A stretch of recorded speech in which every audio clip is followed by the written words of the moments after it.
I'm excited about you being with me today. The channel is Charlotte's Voice of Wisdom. I am Charlotte. Here we go.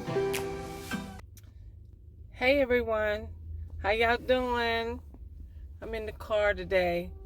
I wish I know how to go live, cause I think I'm next time I'm gonna try to go live. I'll let y'all know when on the next video, so that we can talk. Y'all can talk and I can talk, and we can have a good time. Okay, talking. Okay, I'm just trying to make sure I'm looking at the right thing and doing the right thing because I'm in the car. But anyway, I wanna just kind of talk a little bit, share a little bit. I hope everybody had a happy Memorial's Day. I know I'm a few days late, but better late than never. Okay, y'all. Anyway, I got a little rash on me, y'all. My skin just get dry. But anyhow, it is what it is, y'all. Um, I want to talk about a lost generation. Let me tell you what that means. Now, I thought my generation was a little deep. We did what we want. And I know the generations before us probably did the same thing, but we're mild. And they were mild than we were, because this generation coming after me, it's a little to recognize, because I'm seeing things and I'm realizing that, okay, do we not believe the Bible? Do we not? Because there was times I didn't, y'all. I was young. I remember telling my mama was in her 30s, I think. And I know I was about maybe 18, 17. You know, when you think you're grown, people can't tell you nothing because you think you're grown. And after I had my child at a young age, I thought I was grown, but I still needed to graduate, because I had a child.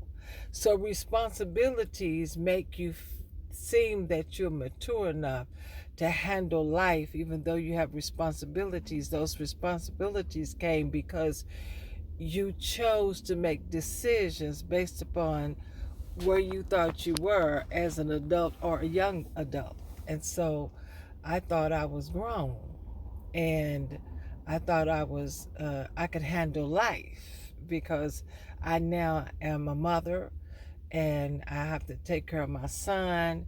And so, I'm making decisions for us. However, I wasn't wise enough, mature enough to handle nothing, not even myself, okay? And so I'm looking at our generation that's here and what's coming, and I'm saying, now everything that's being talked about now, it's nothing new under the sun, y'all.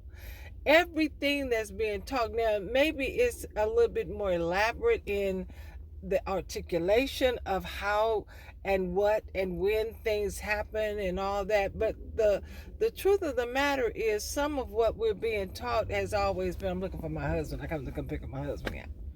And so we all have been taught pretty much the same thing. Jesus is on the way back. I don't care what else you hear. Jesus is on the way back, okay? Now, the Bible is prophetic. Let me ask you, what is the prophetic to you? Okay, in the description box below, where you make the comments, I meant to say, look, make your comments, because I may have some things in the description box and I may not. But the point is that I need y'all to leave me some things or ideas of what you think the prophetic is, okay? Because I'm still on this kick about understanding the spiritual realm, and understanding the supernatural realm, and understanding the natural realm, which has power of its own. Okay, these realms have powers. They're a world outside of itself. Okay, and so we have different realms, and I don't know if people realize it, but we have different manifestations of those realms.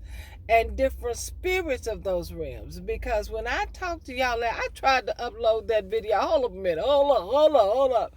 I tried to upload that video that I did the first time with the two parts, and I couldn't upload the second.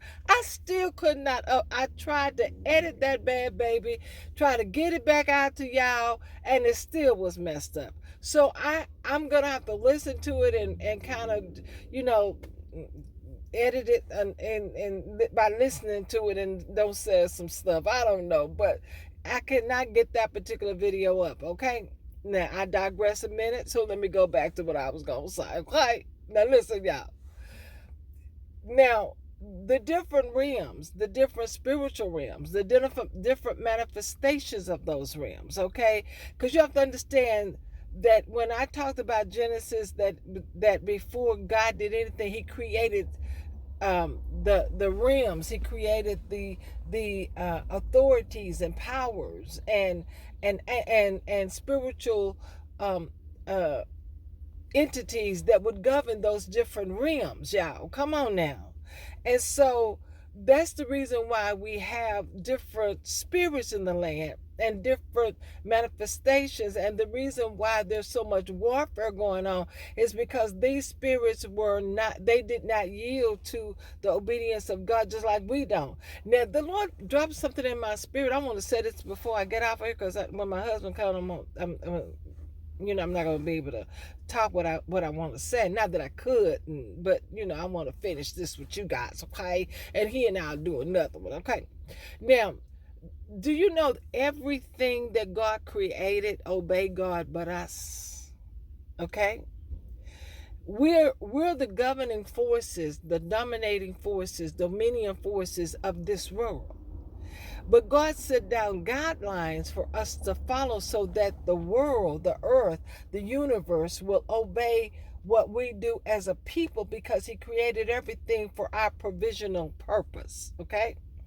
So if that be the case, and He told when he shared what was going to happen in the Bible with the different prophetic voices that He gave us through the Bible, He said, if you don't do this. Now I know people got their beliefs and they got their doctrine and they got what the Bible said in the last days: false doctrine, people not false prophets, doctrines of devils and all that. But you got to be able to discern what's God and what's not. Okay? And let me tell you something. If you're not in the right realm and in the right spirit and the governing forces of that spirit, you gonna miss some stuff, honey. Okay? Now let me help you out. Okay. If the Bible is not true, if the word of God is kind of hypocritical, whatever you think about it, okay? Let me ask the question. If the prophetic is who it is as the voice of God and the realm of God and the essence of God for His people and for His creations, okay? Prophetic. That means everything that flows out of the prophetic is not governed by what we call the supernatural, okay? That is not a governing forces of the what y'all call the supernatural. Okay, the supernatural realm is now. I'm not saying that that people are not going to use the supernatural realm, because we have been using it for years, and God just let me know, don't put what is supernatural in with what is spiritual. Because spiritual is spiritual, and that which y'all call supernatural is not all God. Okay? There's deception in that realm. There's lies in that realm. There's demonic authorities in that realm that can emulate the things of God in that realm. So you have to understand what that realm is and then govern yourself by that realm. Now, I'm not going to edit this, y'all. I'm just going to put it out here because y'all deserve a video from me, and I need to do a more than but I've been trying to get the software down. Let me tell y'all something, okay? Y'all, pray for me, okay? Technology used to be my friend. It's not anymore. Okay. Now, let me get back. So, there's different realms and different manifestations in those realms again. All right. Now, prophetically, that means that voice or that movement or that spiritual encounter or that spiritual governing forces, that spirit will not lie. We will make mistakes as human and say something is God and it's not. The prophetic is not a realm that you will not get the truth. It will not be something that you can say, oh well, God meant that, but it really meant that. No. See, you have to be able to see in the prophetic. You got to be able to hear in the prophetic. You cannot do that unless your spirit has been consecrated unto God and dedicated to the word, okay? Any moment that you slip out of that place or slip out of, it's your choice, okay? I see my husband, y'all. It's your choice to either explore that or ignore that. It's up to you, okay? So when you are in the prophetic, you got to understand what that means. The Bible is prophetic. It's not going to change what God said. It's not going to change what God meant, okay? All right, my husband about to hit this door, okay? So anyway, y'all, I pray for you. I'm going to get back with y'all, okay? Hold on a minute. Just hold on. I'll be right back.